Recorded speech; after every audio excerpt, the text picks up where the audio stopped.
Baik, salam sejahtera untuk kita semua dan salam geografi. Nah, kita kembali lagi pada video pembelajaran geografi untuk kelas 7 SMP, di mana pada video kali ini kita akan melanjutkan pembahasan kita tentang potensi sumber daya alam Indonesia. Dan di video ini kita akan membahas tentang potensi sumber daya udara dan potensi sumber daya tanah Indonesia. Nah, sebelum kita melanjutkan ke materinya, terlebih dahulu saya menyampaikan tujuan atau target pembelajaran kita, di mana diharapkan siswa mampu memahami potensi sumber daya udara dan sumber daya tanah Indonesia. Nah, kita awali yang pertama, potensi sumber daya udara Indonesia. Udara merupakan salah satu sumber daya alam abiotik yang sangat penting bagi kehidupan manusia. Lapisan udara terdapat di atas permukaan bumi dan sifatnya menyelimuti bumi, begitu ya. Terdiri atas beberapa unsur, diantaranya ada unsur nitrogen sebanyak 78% yang paling banyak ya. Lalu ada unsur oksigen sebanyak 21%, ada unsur argon sebanyak 0,9%, ada unsur karbon dioksida atau CO2 sebanyak 0,3%, dan sisanya adalah unsur helium, hidrogen, xenon, unsur ozon, uap air, dan partikel-partikel debu atau aerosol ya. Lalu pemanfaatan udara di Indonesia yang pertama adalah sebagai sarana transportasi udara atau pesawat ya, baik transportasi antar pulau, transportasi antar kota, antar provinsi, bahkan digunakan sebagai transportasi ke negara lain ya, antar negara. Lalu pemanfaatan yang kedua adalah sebagai sarana olahraga terjun payung dan olahraga para layang ya. Pemanfaatan yang ketiga di Indonesia sebagai pembangkit listrik tenaga angin. Pembangkit listrik yang menghasilkan listrik tentunya ya, dengan memanfaatkan hembusan angin. Nah, ini di Indonesia disebut sebagai PLTB ya, pembangkit listrik tenaga bayu, di mana berada di Sidenreng Rapang ya, di Kabupaten Sidenreng Rapang, biasa disingkat Sidrap ya, Sulawesi Selatan. Nah, tahun 2018 yang lalu ini diresmikan oleh Presiden Joko Widodo ya, sebagai salah satu sumber energi listrik di Indonesia. Nah, sumber daya udara di Indonesia sangat perlu dijaga mengingat betapa pentingnya udara tersebut bagi kelangsungan hidup penduduk Indonesia. Nah, terdapat beberapa cara untuk menjaga sumber daya udara Indonesia agar tetap lestari, terjaga, jauh dari polusi, sehingga layak untuk dimanfaatkan oleh penduduk Indonesia. Nah, cara-cara tersebut yang pertama adalah mengurangi penggunaan bahan bakar fosil ya, terutama bahan bakar kendaraan yang dapat mencemari udara. Sebisa mungkin kita kurangi penggunaan kendaraan ya, kita efektifkan penggunaan kendaraan begitu ya. Lalu yang kedua adalah mewajibkan setiap industri untuk menetralisir asap pabrik industri mereka sebelum dibuang ke udara ya. Jadi ada misalnya berupa alat untuk menyerap kadar polutan sehingga kadar polutan tersebut tidak langsung dibuang ke udara ya. Lalu yang ketiga, cara yang ketiga, mendaur ulang sampah ya sebelum dibakar ataupun sebelum dimusnahkan misalnya. Artinya sampah tersebut jangan langsung dibakar karena memang hasil dari pembakaran itu akan dapat mengakibatkan pencemaran udara begitu ya. Nah, termasuk juga sampah-sampah organik sebisa mungkin jangan dibakar karena sampah organik itu bisa membusuk dan bisa dijadikan sebagai kompos begitu ya. Selanjutnya, tidak membakar lahan untuk kegiatan pertanian. Nah, kadang-kadang untuk membuka lahan ya supaya lebih cepat itu langsung dibakar lahannya.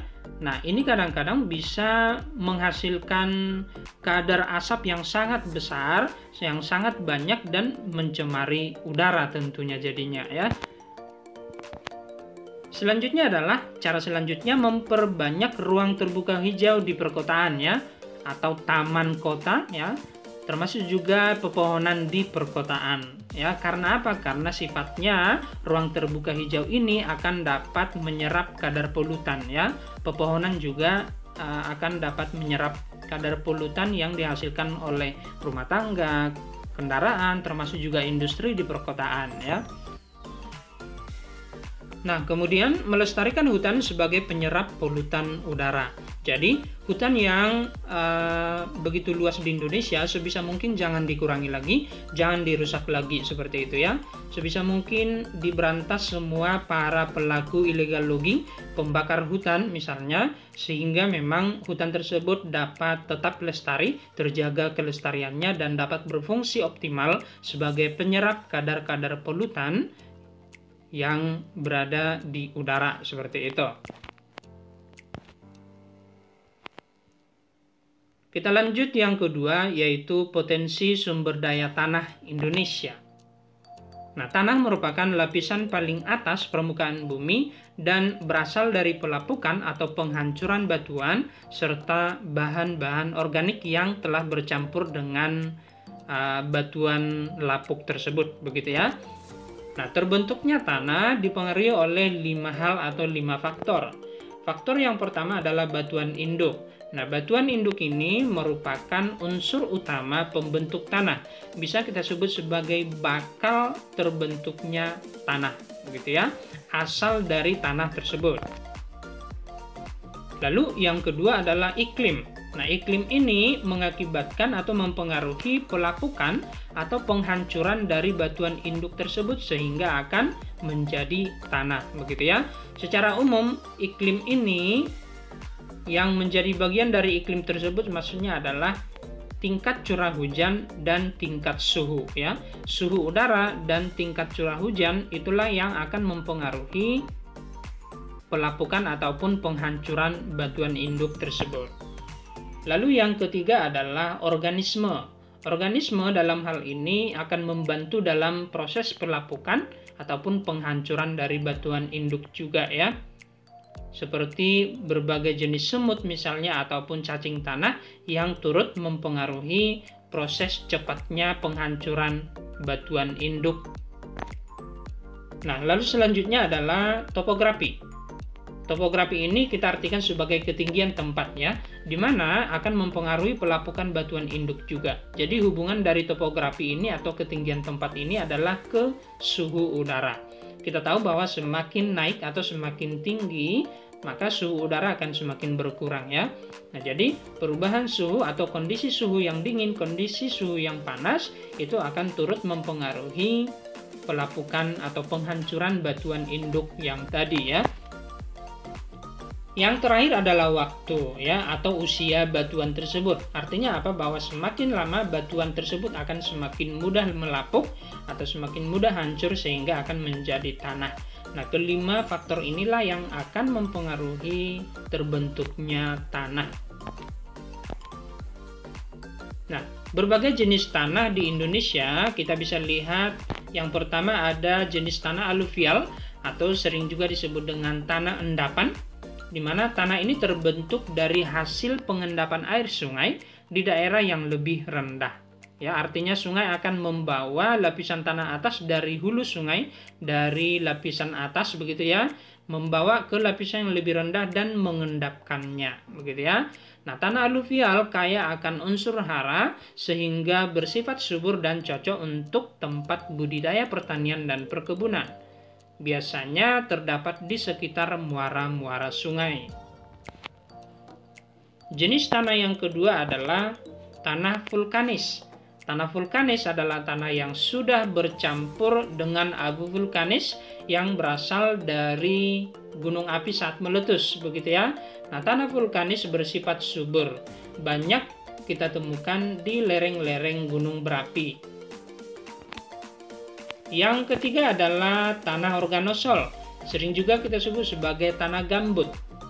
Nah, tanah organosol terbentuk dari bahan-bahan organik di rawa-rawa. Tanah gambut ini bersifat tidak subur ya, dan terdapat di rawa-rawa seperti rawa-rawa Sumatera, Kalimantan, dan Papua. Tanah organosol bersifat asam begitu ya, kadar keasamannya relatif tinggi ya. Selanjutnya adalah tanah litosol. Tanah litosol adalah tanah berbatu yang masih keras karena belum melapuk dengan sempurna ya. Masih mengandung berbagai jenis batuan yang telah bercampur dengan tanah tentunya, dan tanah tersebut secara umum belum melapuk secara sempurna. Nah, tanah litosol belum layak sebagai budidaya pertanian karena akar tanaman akan sulit menembus tanah dan sulit mencari unsur hara di dalam tanah.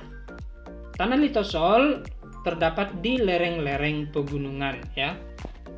Nah, berikut merupakan gambar dari tanah aluvial yang subur tadi ya, tanah gambut atau tanah organosol yang tidak subur, kemudian ada tanah vulkanis yang subur, dan ada tanah litosol yang masih kasar dan berbatu. Jenis tanah yang kelima adalah tanah grumosol. Tanah grumosol terbentuk dari batuan kapur dan batuan gunung api. Tanah grumosol bersifat basa ya, dan kurang subur tentunya, namun masih dapat ditanami pohon jati, palawija, dan karet. Tetapi budidaya pertanian secara umum termasuk padi, terutama padi ya, tidak dapat berkembang pada tanah grumosol ya. Tanah grumosol sendiri terdapat di Jawa Tengah, Jawa Timur, dan Nusa Tenggara Timur. Jenis tanah yang keenam adalah tanah fotzolit. Tanah fotzolit terbentuk di daerah yang curah hujannya tinggi dan suhu udaranya yang rendah. Sekali lagi, tanah fotzolit dipengaruhi oleh curah hujan yang tinggi dan suhu udara yang rendah. Tanah fotzolit bersifat subur ya, dan terdapat di pegunungan yang curah hujannya tinggi ya.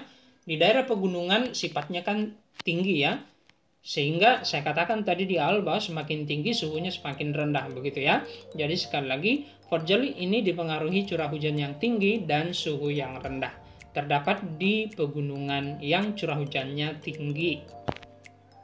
Jenis tanah yang ketujuh adalah tanah laterit. Tanah laterit adalah tanah yang telah tercuci air hujan sehingga unsur hara telah hilang terbawa oleh air hujan tersebut begitu ya.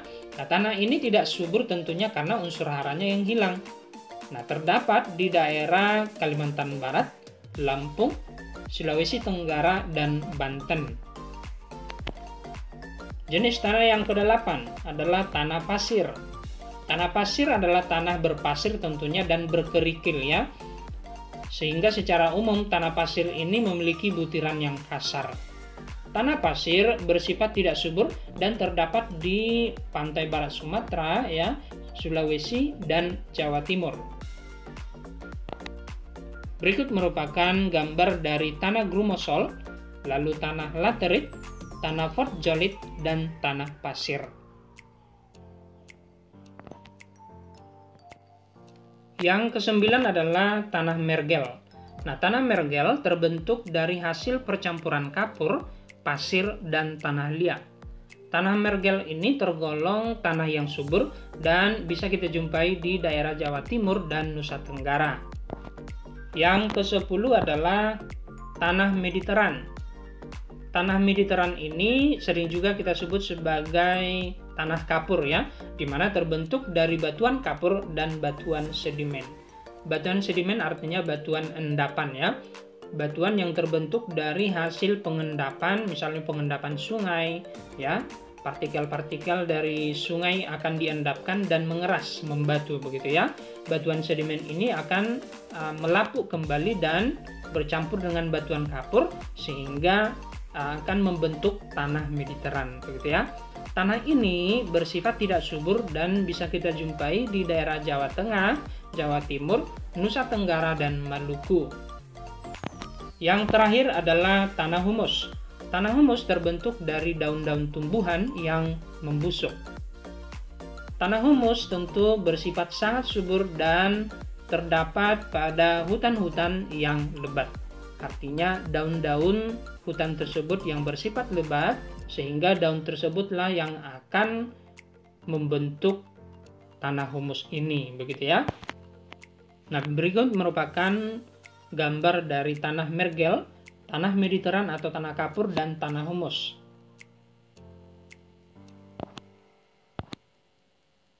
Nah, suatu tanah dikatakan subur apabila memenuhi 3 syarat. Yang pertama, banyak mengandung unsur hara. Nah, unsur hara inilah yang akan berguna atau yang akan digunakan oleh berbagai jenis tumbuhan untuk berkembang dengan baik. Lalu syarat yang kedua, mengandung air yang cukup untuk dapat melarutkan unsur hara sehingga mampu diserap oleh tumbuhan. Syarat yang ketiga, bahwa struktur tanahnya bersifat baik. Artinya, struktur tanahnya, susunan tanahnya tidak terlalu padat dan tidak terlalu renggang. Atau istilah lainnya, struktur tanah yang gembur, seperti itu ya. Nah, lalu apa-apa saja pemanfaatan sumber daya tanah di Indonesia? Pemanfaatan yang pertama adalah sebagai penyedia unsur hara bagi tumbuhan, sehingga dijadikan sebagai tempat budidaya pertanian, budidaya perkebunan, dan pengembangan ataupun pelestarian hutan ya. Lalu pemanfaatan yang kedua sebagai penyedia makanan ya, penyedia makanan bagi biota tanah, yaitu tumbuhan dan organisme lainnya, sehingga tumbuhan dan organisme lain dapat bertahan hidup pada tanah tersebut. Pemanfaatan yang ketiga sebagai habitat berbagai jenis hewan dan tempat berbagai kegiatan manusia dalam kehidupan sehari-hari, termasuk tempat tinggal manusia secara umum didirikan di atas tanah, begitu ya. Kemudian pemanfaatan yang keempat yaitu sebagai penyerap dan penyimpan air. Nah, jadi air yang akan diserap oleh tanah akan menjadi air tanah, begitu ya. Air tanah inilah yang kemudian dipergunakan oleh penduduk, khususnya penduduk Indonesia.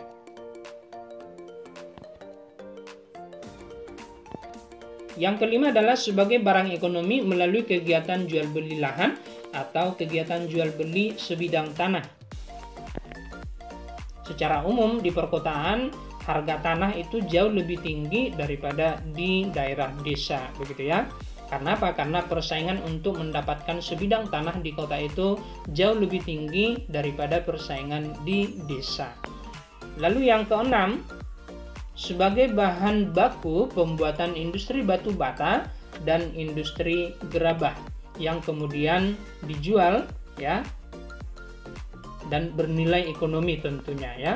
Batu bata sendiri berfungsi sebagai bahan konstruksi bangunan, sedangkan gerabah sendiri berfungsi sebagai alat-alat rumah tangga penduduk Indonesia, begitu ya. Nah, sekianlah pembelajaran kita tentang potensi sumber daya udara dan tanah Indonesia pada video kali ini. Silakan mempelajari materi yang ada dalam video ini, dan jika ada pertanyaan kalian bisa buat di bagian komentar ya. Akhir kata saya ucapkan selamat belajar.